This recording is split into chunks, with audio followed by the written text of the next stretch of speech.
আমাৰ বঙাইগাঁওবাসীৰ কাৰণে এটা অতি উল্লেখনীয় দিন, অতি ভাল দিন, শুভ খবৰ এটা আছে যে আমাৰ বঙাইগাঁৱত যি আমাৰ ইতিমধ্যে চিকিৎসা মহাবিদ্যালয় ইতিমধ্যে নিৰ্মাণ হৈ আছিলে, নিৰ্মিত হ'ল আৰু শেহতীয়াভাৱে যোৱাকালি আমাৰ অসমৰ কৰ্মদক্ষ মুখ্যমন্ত্ৰী, জনপ্ৰিয় সৰ্বকালৰ জনপ্ৰিয় মুখ্যমন্ত্ৰী ডক্টৰ হিমন্ত বিশ্ব শৰ্মাই শেহতীয়াভাৱে আমাক যি জনালে সকলোকে যে ইতিমধ্যে যি আমাৰ ইণ্ডিয়ান মেডিকেল কাউন্সিলৰ পৰা আমাৰ যি বঙাইগাঁও মেডিকেল কলেজখনৰ যিখিনি অফিচিয়েল বা চৰকাৰী যিখিনি নিয়ম থাকে সেই নিয়মখিনি সম্পূৰ্ণ হৈছে আৰু 100গৰাকীকে ছাত্ৰ ছাত্ৰী তাত অধ্যয়ন কৰিব পাৰিব।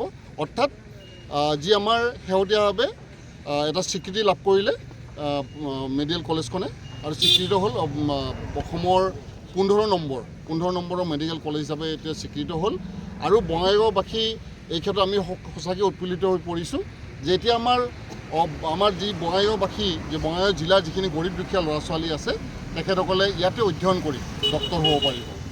আৰু কিছুদিন পিছতে আমি আৰু এটা ভাল খবৰ পাবলৈ গৈ আছোঁ, সেয়া হ'ল ইঞ্জিনিয়াৰিং কলেজখন, আমাৰ অভিযান্ত্ৰিক মহাবিদ্যালয়, আৰু সেইখন অতি শীঘ্ৰে তাত কাম আৰম্ভ হ'ব, অধ্যয়ন আৰম্ভ হ'ব তাত ল'ৰা ছোৱালীখিনি। গতিকে আমি এই ক্ষেত্ৰত আমাৰ মাননীয় মুখ্যমন্ত্ৰী মহোদয় ডক্টৰ হিমন্ত বিশ্ব শৰ্মা ডাঙৰীয়া তেখেতৰ যি আগৰ যিখিনি কাৰ্যকাল আছিল সেই সময়ত তেখেতে আধাৰশিলা স্থাপন কৰি গৈছিল আৰু আজি তেখেতে সেই মহাবিদ্যালয়খন পূৰ্ণতা দিলে। গতিকে তাৰ কাৰণে আমি তেখেতক ধন্যবাদ জ্ঞাপন কৰিছোঁ।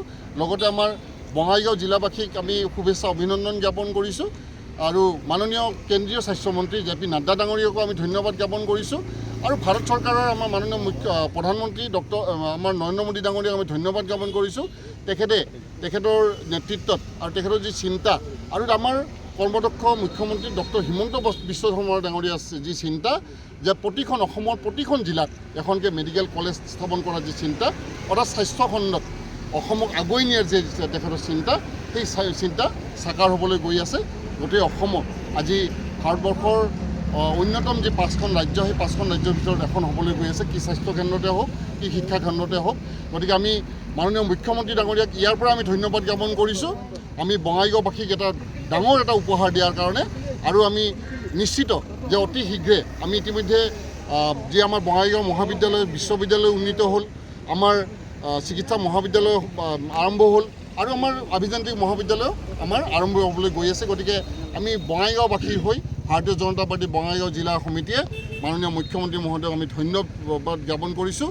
তেখেতক ভগৱানে আকৌ আৰু শক্তি দিয়ক, যাতে এনেকুৱা ধৰণৰ যি চিন্তা, সেই চিন্তা যাতে গোটেই অসমত তেওঁলোকে কৰিব পাৰে, তাৰ কাৰণে তেখেতক আমি আহ্বান জনাই ভগৱানৰ ওচৰত আমি শুভকামনা জনাই আমি মোৰ কথাখিনি ইমানতে সামৰিছোঁ।